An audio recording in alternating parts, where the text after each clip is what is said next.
Hello everyone, welcome once again to Investing with the Difference. So there's a lot happening in last couple of days, and especially around the voting, the Brendan Bloomer coming to Telegram discussing quite a few changes which B1 is going to recommend.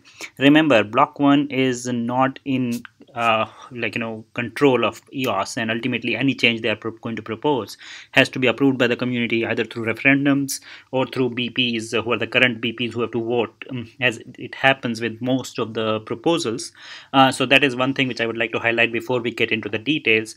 I'm sure many of you are already tracking the news, but if you're not, let me go to what's really happening. So Brendan Bloomer came. So this is actually a Telegram group which was created just to forward all the Brendan Bloomer comments, but he has been part of the EOS V2 discussions, and I was part of, we had some discussions, I was part of that. So let me give you a quick summary.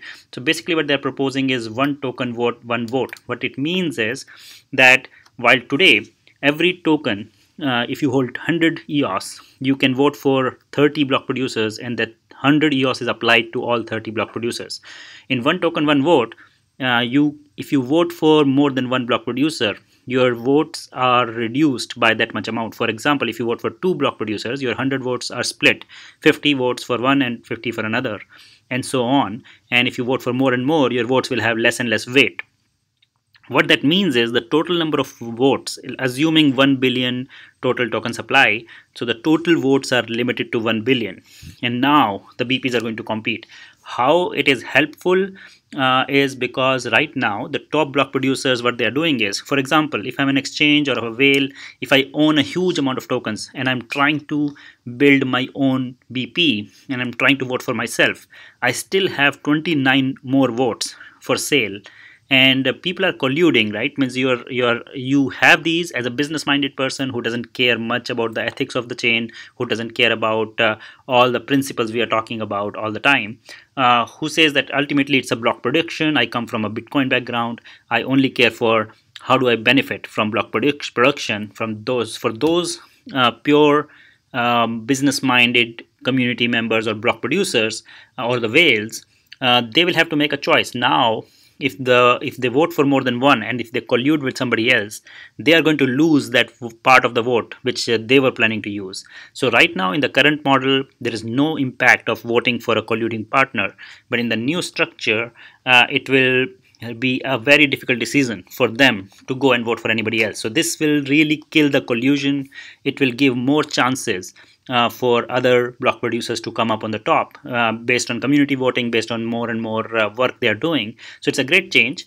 The only downside which I see is on this is that the big exchanges and whales, they will automatically select themselves as top block producers. Now if we look at the current status, that is already the case. So I don't think it's a big downside. But yeah, that is still not getting solved. Like if you look at Huobi, now ZB, Bitfinex, these are some of these exchanges who are not necessarily owning the tokens. They are perhaps using, there is a strong case we have already discussed a few times earlier that they are using the tokens which are owned by somebody else. And my suggestion to Brandon was that why not you still keep rewarding the Rex, which is coming up. His view was that he responded to my comment. He said that now that we are going to implement 1:1, and if we are going to recommend that, so Rex does not need you to vote for 21 block producer. You can only vote for one block producer and you can still get Rex rewards.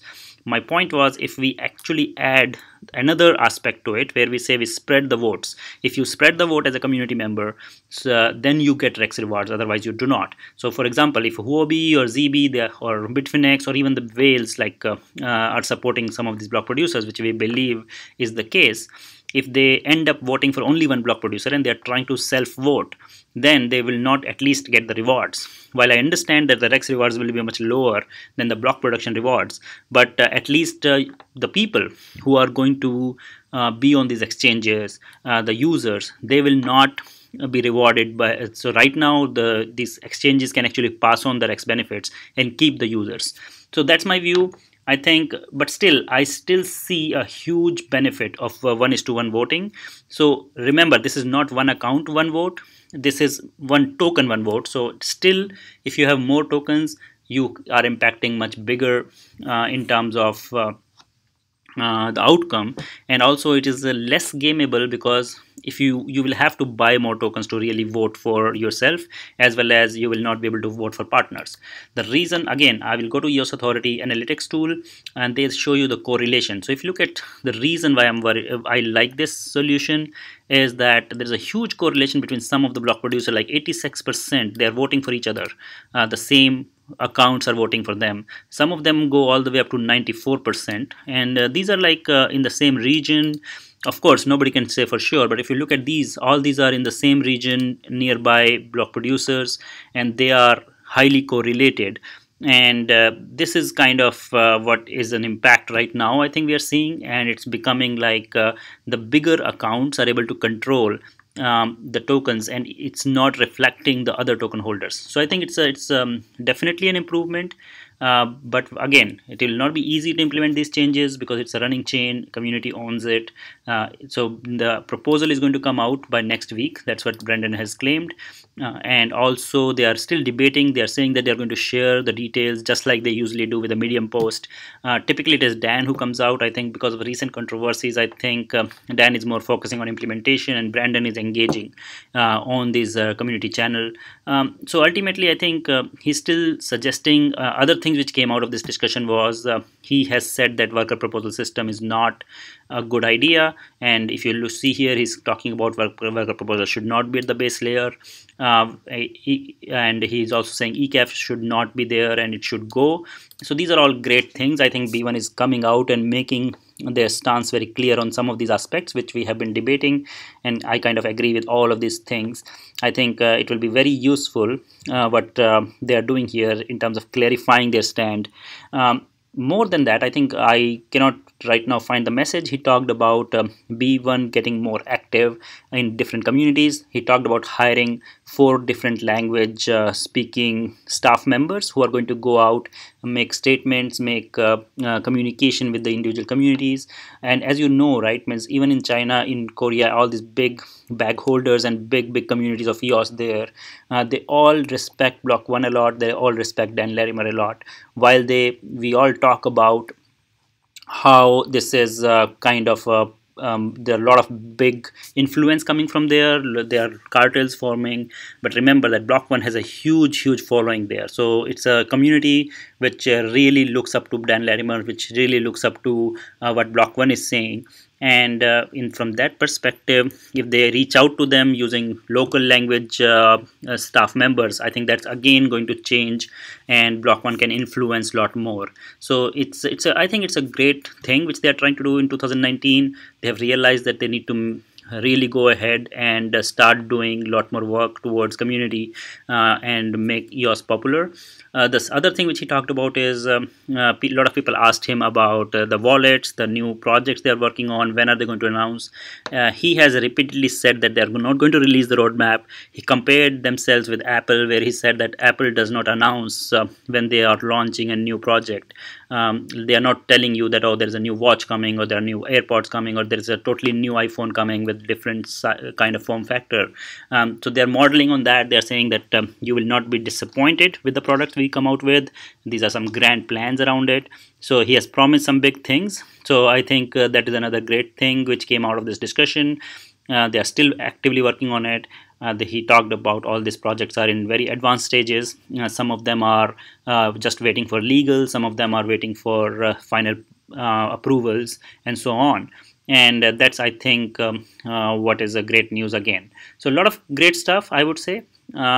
Again, as I said, one final thing is I'm still, while it is a great improvement, my personal view has been that they should still maintain the Rex rewards only for people who are voting for 21 block producers. How it will change you and me, I think not much, because ultimately we are voting for more block producers anyway. We already have like some sort of impact, but I think the impact will be bigger if the whales vote get diluted, because they will not be able to support with the big wallets. They will not be able to vote for 30 block producers. Some people are not happy. I think a lot of block producers are worried that the standby block producers will go down because there will be less incentive if you have only one vote. I mean, if you have one token, one vote, even if you have multiple votes, people who vote for 30 will not really go all the way down to the standby block producer. They will try to choose the top block producers. I think that is a fair statement, and this is exactly why I want to still look for a proposal where wider voting and like 21 plus BPs voted, which was currently in the code of the Rex. They have talked about at least a requirement for voting for 21 block producers to get Rex rewards. Those kind of things should still be maintained. That is the only change I would recommend, which Brendan did not agree with me. He clarified that no, he doesn't see a need for more than one BP to be voted to give Rex rewards. And his statement was that the block.one sees Rex as more of a resource management tool for cheaper resources, for cheaper CPU, and so on. Rex is not seen as the DPoS tool in his eyes. And I think that's a fair statement again, though I disagree with him, though I disagree with the not incentivizing broader voting. But all in all, my comments are that this is a great proposal. I hope that community accepts it whenever block.one comes out with. One more aspect of that will be, if this happens, block.one can easily vote if the one token, one vote is accepted, and more people are voting.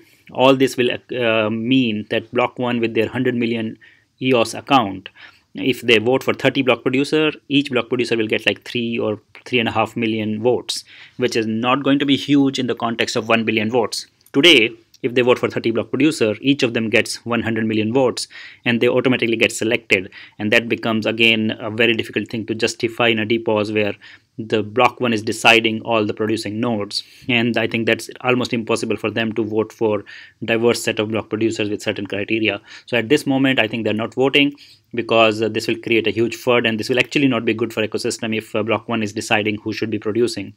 But I think one token, one vote will balance that out as well. But I think even before that, there has to be more participation. More people have to vote. Right now, I think 25% people tokens are voting. But with Rex rewards for voting, that can change. So Rex plus 1:1 vote, I endorse this idea. I think it's a great suggestion coming out, and let's see how that goes along. While another question a lot of people are asking is how will these things will be implemented? I'm sure there will be a referendum. What I'm hearing is that a referendum, while it has been prepared for a long time, it's now deployed. There's a final approval waiting for the last contract on the EOS chain. So actually the mainnet is ready for referendum very soon. As soon as that get passed, there were multiple code changes which are being applied. Referendum was still in the works, and we will definitely cover in more details what's going on. But I just wanted to share what's going on here, and it's a huge news for EOS world on how block.one is trying to fix the DPoS. It's almost like redesigning the system, and it will be interesting to see how it plays out. Thank you for joining. Do share your feedback in comments, and do join our Telegram channel to discuss further. And we hope to hear from community what you feel about these changes, what you feel about how EOS is heading. While I know that, like, technically we have discussed in previous videos how great the progress has been happening, people were still concerned about governance. So it's a great thing that block.one is actually spending a lot of effort in governance now, and we will soon see these proposals coming out, and maybe the code changes coming out. From, as we know, Dan, he's pretty quick with making changes once it is aligned within block.one. I'm sure they will start pushing out these code changes for community to accept, for block producers to accept and implement. So look forward to that as the days progress. The timeline from Brendan is next week. By then they will be hopefully publishing some articles about it and more details. Thank you for joining. I have a great day, and do send us your feedback. Bye bye.